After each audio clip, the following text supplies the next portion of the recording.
Moi, je prends souvent la métaphore de la musique pour l'émotion, c'est-à-dire, si tu veux, l'émotion, c'est la musique et l'instrument, c'est le corps.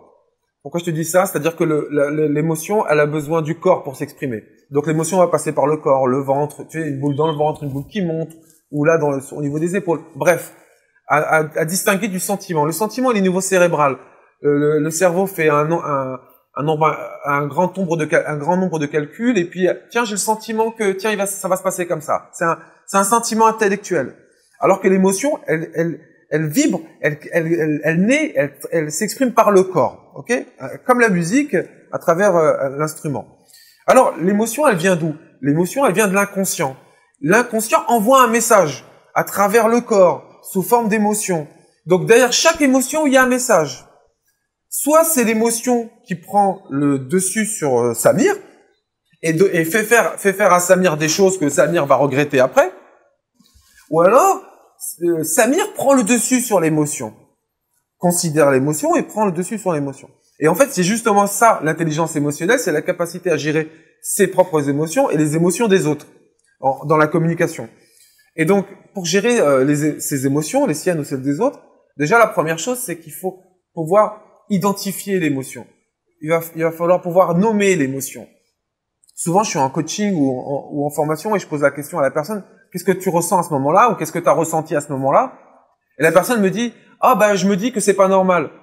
Elle est en train de me dire ce qu'elle s'est dit. Elle me dit pas ce qu'elle ressent. Et il faut que je répète la question 3, 4 fois avant que la personne puisse m'exprimer ce qu'elle ressent. Pourquoi? Parce qu'on n'est pas formé à ça. On n'apprend pas ça. L'école nous apprend pas ça. L'entreprise nous apprend pas ça. On n'apprend pas à exprimer nos émotions. Pire, on exige parfois de nous de les refouler. En entreprise, il y avait une époque où ça l'est encore malheureusement, où on considère un peu, voilà, l'émotion, faut pas qu'elle rentre dans l'entreprise. Ça veut dire quoi? Ça veut dire qu'on est des robots fonctionnels et on doit juste faire la tâche dont on est programmé. Non, on est des êtres humains et heureusement qu'on a des émotions. Parce qu'il y a les émotions dites négatives et positives.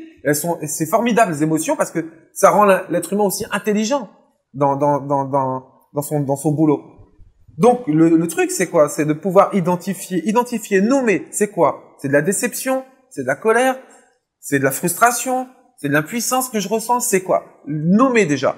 Puis après, tu peux aller plus loin, localiser où est-ce qu'elle se trouve. Tiens, c'est là. Identifier les caractéristiques. Tiens, c'est une boule, elle est grosse comme ça, elle est vide à l'intérieur, mais il y a une coque. La coque est noire, la coque est molle ou dure.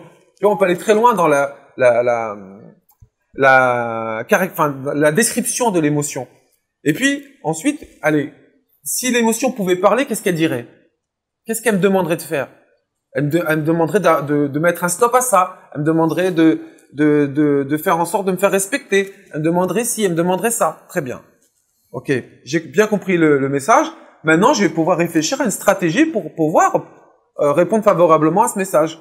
Donc là, tu peux après te poser la question, qu'est-ce que je vais faire? Tiens, je vais en parler à qui? À mon manager. Quel jour? Vaut mieux que je lui en parle ce jour-là. À quelle heure? Vaut mieux cette heure-là. Comment je lui en parle? Est-ce que tout seul ou avec quelqu'un? Mettre en place une stratégie. Mais tu vois, j'ai dominé l'émotion. Et c'est ça l'intelligence émotionnelle. Gérer ses émotions et celles des autres.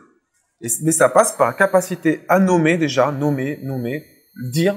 En gestion des clients mécontents, c'est une technique cruciale qui est fondamentale quand tu as un client qui est mécontent. La capacité de nommer l'émotion que le client ressent pour désamorcer. Ah, je comprends, monsieur le client, que vous soyez déçu. Je comprends, monsieur le client, que vous soyez étonné. Si c'est exactement ce qu'il ressent, bingo, là, la tension chez le client va descendre parce qu'il est sûr et certain que tu le comprends. Et donc, la confiance remonte. Tu vois. Donc, malheureusement, on n'est pas formé à ça. Malheureusement, que ce soit en France ou au Maroc, on apprend des contenus à l'école, hein, je généralise, hein, je schématise bien sûr, qui sont nécessaires pour comprendre le monde. Hein. Il y a les mathématiques, il y a le français, il y a l'histoire, tout ce que tu veux. Mais on a besoin aussi de ça.